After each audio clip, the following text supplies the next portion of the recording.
नमस्कार, जयस किचनमध्ये तुमचं सगळ्यांचं स्वागत आहे. तर चला आज आपण बनवणार ठेचा. तर आईने झाडं लावलेली होती, तर मस्त मिरच्या आले, तर म्हटलं ठेचा बनवूया आपण. तर असं देठ काढून घेते मी आणि धुवायचे आणि मग पुसून तव्यात टाकली आहेत. मी चुलीवरचं ठेचा बनवते मी आज आणि शेंगदाणे न वापरता, कारण शेंगदाण्याने पित्त होतं, त्यामुळे मी शेंगदाणे वापरणार नाही आहे. तर चला तव्यात मिरच्या टाकल्यात आणि मग थोडंसं तेल टाकून झाकून ठेवले. आता झाकण काढूया. बघा थोड्याशा नरम पडल्यात मिरच्या. तर मग आपण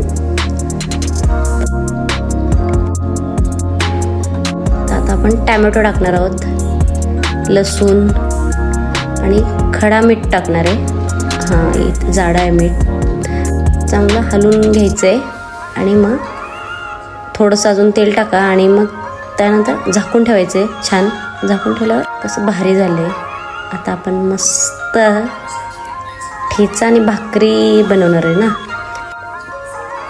पाट्यावर आणि वरवंटा मस्त ठेचून घेणार आहे. बघा, वाव, तोंडाला पाणी सुटले माझ्याच. तर ठेचून घेते मी. झणझणीत असा ठेचा माझ्या काकांना खायचा आहे, तर त्यासाठी मी बनवते. गावाला आली आहे तर. आणि माझी ताईसुद्धा खूप मागे लागली आहे, कधी होईल करून. तर आज तिला पहिली भाकरी आणि ठेचा देणार आहे मी, तर ती सांगेल कसं झालं आहे करून. ठेचून झालेलं आहे मस्त, बघितलं, भारी वाटतंय.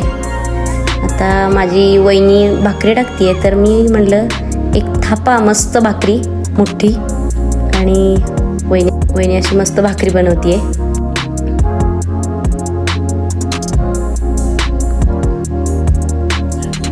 तर वहिनीची भाकरी पण मस्त मोठी तयार झालेली आहे. आता आपण तव्यात टाकणार आहेत त्या. आता बघू शकता मस्त चुलीवरची भाकरी.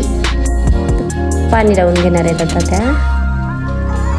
वहिनींना असं वाटलं वहिनी कॅमेऱ्यात दिसणार आहेत, पण वहिनींना सांगितलं तुम्ही दिसणार नाही आहे, तर त्यामुळे त्या तयार झाल्या भाकरी टाकायला. तर पलटून घेणार आहे आपण.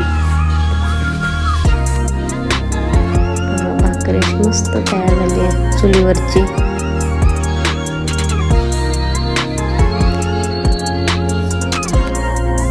भाकरी ठेचा कसा वाटला हे कमेंट करून नक्की सांगा. थँक्यू.